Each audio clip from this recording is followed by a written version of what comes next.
Donc, il avait appelé sa communauté à commettre des attentats en France. L'influenceur Zazou Youssef a été interpellé ce matin à Brest, Rudy. Oui, l'homme âgé de 25 ans est suivi par près de 400 000 followers sur TikTok.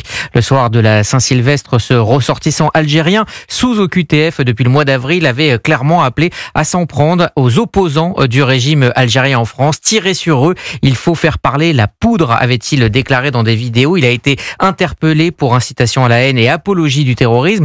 Par ailleurs, cet après-midi, 2 hommes étaient jugés pour des vols commis pendant la nuit de Noël. Dans les 2 cas, il s'agit d'hommes de nationalité algérienne visés par une OQTF n'ayant pas encore été exécutés, et cela relance inévitablement le débat sur l'efficacité de cet outil.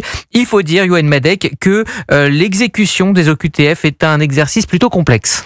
Et oui, à cause d'un document essentiel, le laissez-passer consulaire, puisque quand la France prononce une obligation de quitter le territoire à l'encontre d'un ressortissant étranger, si celui-ci ne dispose pas de papier, il ne peut pas être renvoyé immédiatement. En fait, l'administration doit d'abord retrouver son pays d'origine et obtenir de celui-ci le fameux laissez-passer.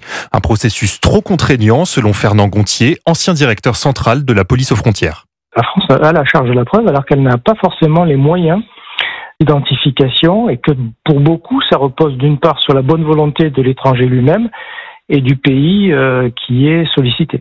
Une bonne volonté qui varie beaucoup selon les pays, d'abord en fonction des relations diplomatiques entretenues avec la France, mais aussi du profil de la personne renvoyée, explique l'ancien policier. Une cause d'échec, c'est la mauvaise volonté de certains pays de reconnaître leurs nationaux, surtout quand ils sont condamnés ou lorsqu'ils sont radicalisés. Il y a un lien direct entre l'état des relations diplomatiques et le niveau, le pourcentage de délivrance des laissez-passer consulaires. C'est indéniable. Par exemple, c'est ce qui pose problème avec l'Algérie depuis plusieurs mois, puisque entre la reconnaissance de la souveraineté marocaine sur le Sahara occidental et la ferme Boualem-Sansal, les relations sont au plus bas, ce qui ralentit fortement les délivrances de laissez-passer consulaires. Merci Yoann Madec.